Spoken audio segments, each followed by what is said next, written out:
Yo guys, what's going on? Welcome to my first video. Here today, I'd like to bring you guys a healing guide / tips video that will help you get started and improve your healing gameplay in Final Fantasy XIV. Before that though, let me introduce myself. I'm Thana, an astrologian healer main from Cerberus on Chaos EU. I've been playing for approximately 3 years now, and for most of that time I've been very enthusiastic about PvP. Especially now in the current expansion Heavensward, where we got the new mode called Feast, which is an arena ranked mode that has seasons and leaderboards where the top players from each season's leaderboards get rewarded with different kinds of items. I especially like Feast because it really requires you to be on top of your game and have good coordination and awareness with your team. But with that short introduction out of the way, let's get into the actual guide. First off, these subjects mainly focus on healing in Feast, but many of them apply to PvP in general, whether it be Feast or Frontlines. What I'll be covering today is 1. Your HUD and your UI. 2. Get to know your and other people's jobs, how they function and synergize with each other. 3. My sort of PvP trait for the skills, recommendations, what not to take and what to take. 4. Communication. 5. Positioning. 6. Anticipation. And 7. Your expectations and how to manage them. And without further ado, let's go. This is all a personal preference, of course, but how your HUD and UI looks like and how you set it up does affect how you perform in PvP. Because as a healer, you need to be easily and with the least amount of effort be able to track multiple things at the same time. The main point for healers is to have the majority of your UI elements in the middle of your screen.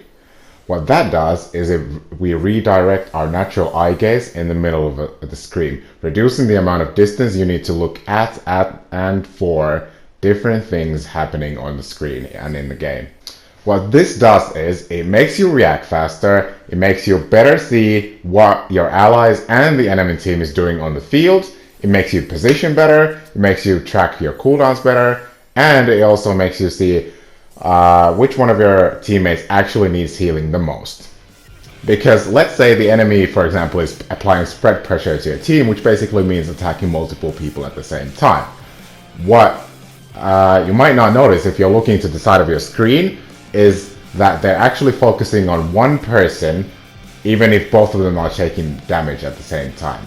So the person that is not being focused on doesn't need healing immediately, so you can kind of wait it out and heal the person who actually does need, and for example throw an instant heal on the person who isn't in immediate danger.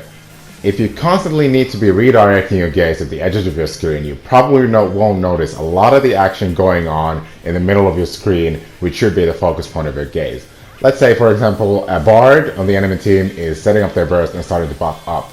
If you don't notice the buffs showing up on the screen, you probably won't notice the burst coming or anticipate it and see it coming.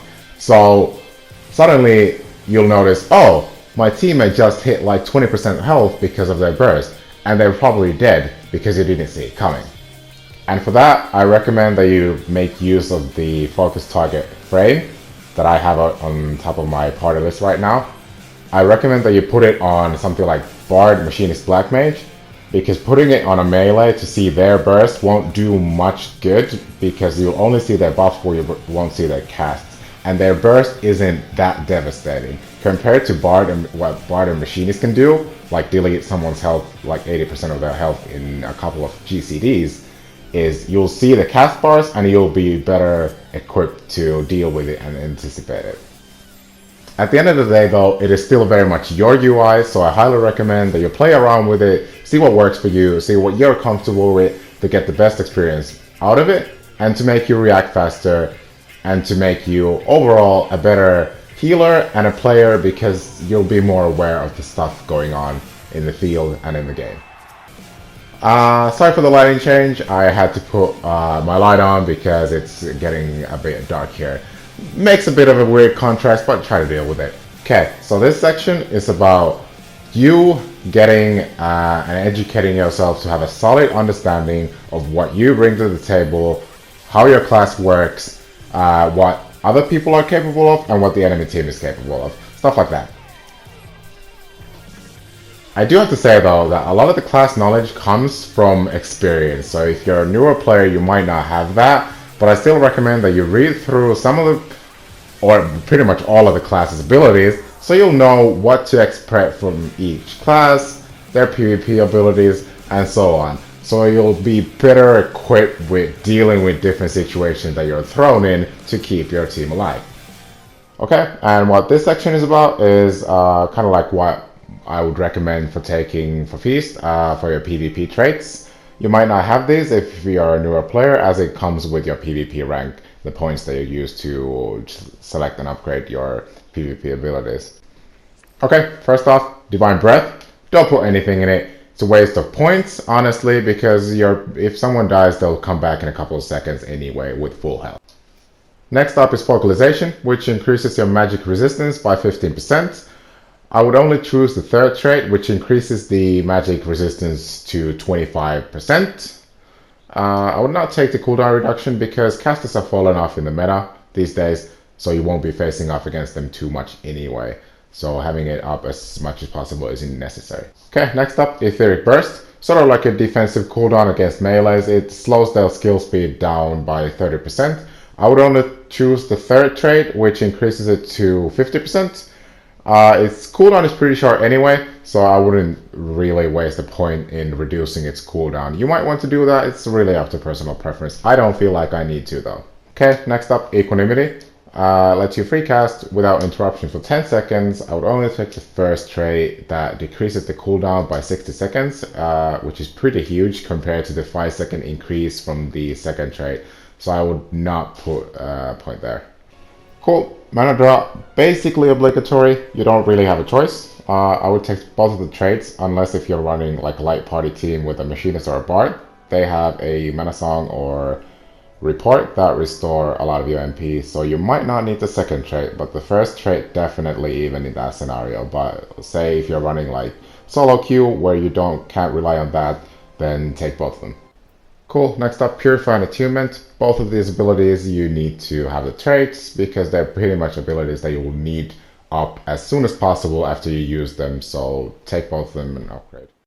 Cool, after Attunement, it's the job specific skills, and I can't help you much there aside from Astrologian, and that is Retrogradation. That is a small AoE heal that takes away one buff off of the enemies. I would only take 1 and 3 because it's useful to have it up as much as possible, because it's a useful skill to have, and also increase the cure potency from 80 to 150, which is basically a double, so nice to have. Cool, next up, Enhanced Vitality. That would be the only pure stat trait that I take with all of the 3 traits chosen, because the more vitality you can have with our tank accessories, the better, because you want to have a minimal amount of them. The optimal amount will be 2 or 3 depending on what you're facing, etc. Okay, next up is Communication. I really recommend that people use the prep time in the beginning to talk with people to make sure everyone's on the same page on what your team is aiming for, what you need from the team, if it's support, peel, whatever, and who your team is going for, so you'll have an idea of how to support your team the best. Definitely don't just sit there and say nothing to your team and then at the end of the match wonder, oh, how did we lose, if no plans were made and you had no idea what your team was going for, and neither did anyone else. Also, make macros to help you quickly communicate to your team different kinds of situations that your team needs to be aware of. Something like your mana is low, the enemy team is applying a lot of pressure to your team that you do not have the cooldowns to deal with, so you need them to fall back.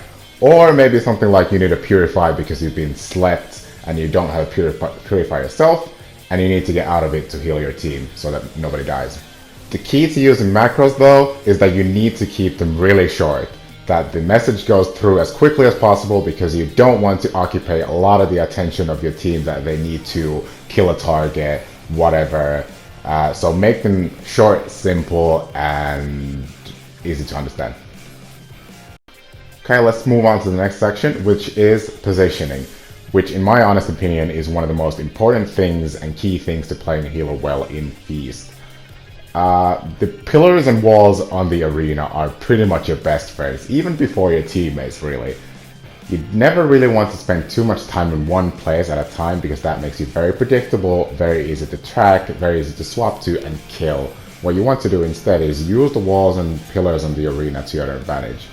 You want to make it as hard as possible for the enemy team to track you and follow you so that they don't catch you off guard when your attention is elsewhere, like healing someone who is low health or whatever. Common things for healers to do are peeking, which essentially means that most of the time you will be behind a wall or a pillar, line of sighting the enemy team, only sticking your head out to cast a heal and then move back. Twitch moving, which is basically moving back and forth around a wall or a pillar to break enemy line of sight as much as possible so that they can't interrupt your heals or attack you while still staying in line of sight and being able to heal your team. Like right here in the footage, for example, I see the warrior popping sprint and moving towards me just a bit, and that gives me a hint like they still haven't used their burst, so they're probably going after me. So what I do is I use attunement preemptively, and lo and behold, they used all of their burst on me, but that went to waste because I used attunement. But also you need to be able to recognize and notice the moments when you can dive in, cast an AoE heal, and dive back out. That's also key. You don't always want to be staying in range from the enemy team at the action.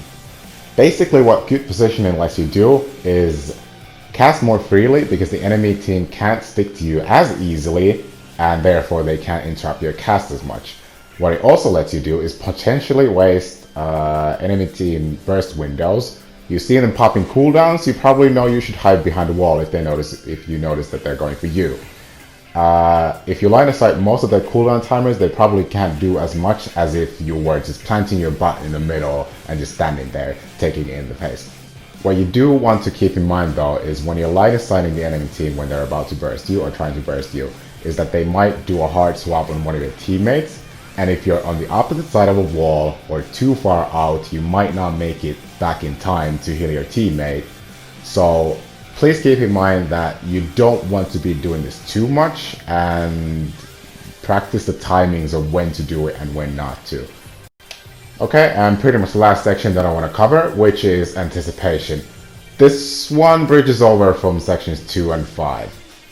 Knowing what to expect from the enemy team will let you read and anticipate different situations a lot better, therefore making you better equipped at dealing with different surprising situations thrown at you. Also, good positioning gives you a lot clearer view on the arena, buffs being popped, target spots from the enemy team, etc. to give you a hint at what's going to happen.